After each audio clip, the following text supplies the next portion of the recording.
Hi friends, இது என்ன நான் கையில் என்ன வச்சுருக்கேன்னு பார்க்குறீங்களா? இது ஒரு பனை ஓலையில் முனைஞ்ச பெட்டி. பார்க்குறக்கே அழகாக இருக்குது. ஏதோ சின்ன பிள்ளைங்க விளையாடுற மாதிரி இருக்குது. என்னன்னு பார்ப்போம் வாங்க. இது எங்கள் அக்கா மருமக லட்சுமி. வன்னிமா நகரத்தில் அவள் பனை ஓலையில் ஏதோ ஒன்று பின்னிக்கிட்டு இருக்கிறா.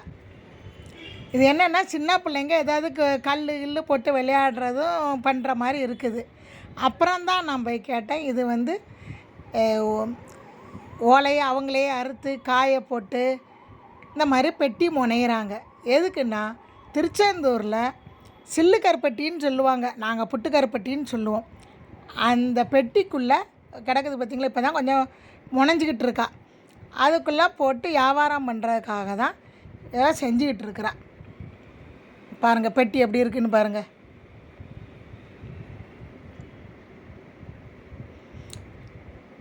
பார்க்க ஈஸியாக தான் இருக்குது.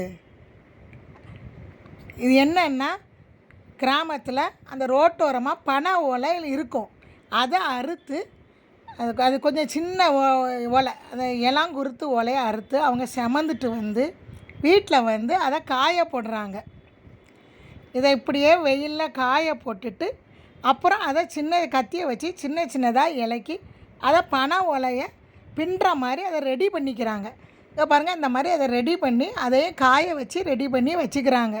நம்ம சொல்கிறோம் சாதாரண ஒரு பெட்டி பின்னுற மாதிரி இருக்குன்னு, அதுக்கு பின்னாடி பாருங்கள் அது எவ்வளோ கஷ்டப்படுறாங்கன்னு பாருங்கள். இப்போ அதை பெட்டி முனைஞ்சிக்கிட்டு இருக்கிறான். நானும் பின்னி பார்த்தேன். எனக்கு அது பின்ன தெரியல. நாங்கள் வயர் கூடையெல்லாம் பின்னிருக்கோம், அது பின்ன தெரில. அப்போ தான் சொல்கிறேன், அது ஒரு பெட்டி முனைஞ்சி கொடுத்தா, கடைக்கு முனைஞ்சி கொடுத்தா 3 ரூபா தானே. இவங்களே சொந்தமாக ஓலையெல்லாம் அறுத்து காய போட்டு இதை பின்னி கொடுத்தா அது 3 ரூபா தானே. கிராமத்தில் இது ஒரு கை தொழில். அது ஒரு நாளைக்கு 10 பெட்டி 15 பெட்டி முனைவேன்னு சொன்னான். அது ஒரு சாதாரண விஷயம். அதுக்கு எவ்வளோ கஷ்டப்பட்டதுக்கு பாருங்கள். ஆனால் நான் செஞ்சு பார்த்தேன், எனக்கு முடியல. இது என்னென்னா திருச்செந்தூரில் சில்லி கருப்பட்டின்னு சொல்லுவாங்க, நாங்கள் புட்டு கருப்பட்டின்னு சொல்லுவோம். அதை சின்ன சின்னதாக இதை பின்னி கொடுத்தா உள்ளுக்குள்ளே போட்டு அடைச்சி அதில் வியாபாரம் பண்ணுறதுக்காக இவங்க மொத்தமாக முனைஞ்சி கொடுக்குறாங்க.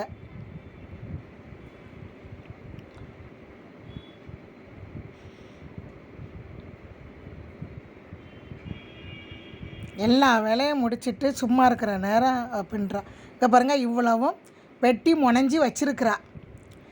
இதை மொத்தமாக ஒரு வாரத்துக்கு ஒருக்கா அவங்க எடுத்துகிட்டு போயிடுவாங்களாம் திருச்செந்தூருக்கு. அதில் நான் ஒரு பெட்டி எடுத்து வச்சுருக்கிறேன் பாருங்கள். அந்த பெட்டியில் தான் புட்டு கருப்பட்டியை உள்ளே போட்டுட்டு இந்த பனை ஓலையை இந்த மாதிரி வச்சு சொருகி வச்சு கரையில் கட் பண்ணி விற்றுடுறாங்க. இதுதான் அவங்களோட வருமானம். பாய்.